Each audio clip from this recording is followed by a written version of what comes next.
Monseigneur Ravel, le nouvel archevêque de Strasbourg, n'est pas encore en Alsace, mais il se prépare à sa nouvelle mission, à laquelle il ne s'attendait pas vraiment, c'est ce qu'il nous a confié lors d'une première entrevue. Dans son bureau de l'évêché de Paris, Monseigneur Ravel prépare activement sa succession. Évêque aux armées françaises depuis 2009, il vient d'être nommé par le pape François nouvel archevêque de Strasbourg. Et pour lui, c'est une surprise. Tu me cherches une place ?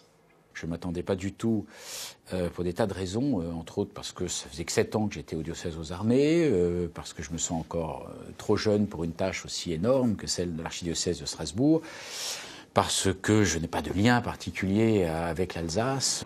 Luc Ravel se dit enthousiaste mais aussi impressionné par cette nouvelle mission.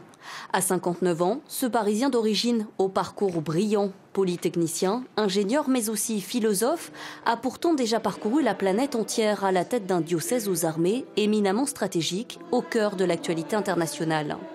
Une expérience qui le pousse aujourd'hui à Strasbourg, capitale de l'Europe, où il prendra les commandes du 3e diocèse de France.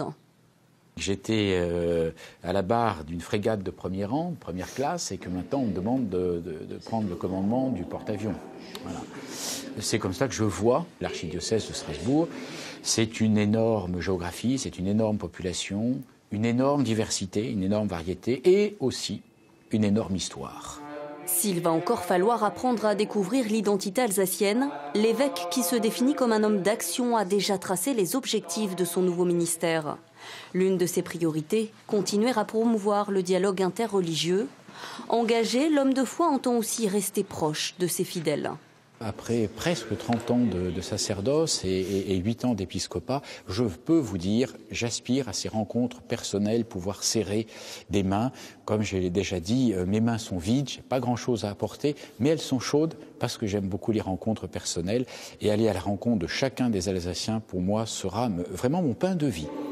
Monseigneur Ravel se rendra vendredi en Alsace pour rencontrer les médias locaux. Son installation définitive à la cathédrale de Strasbourg devrait intervenir au plus tard le 18 avril prochain.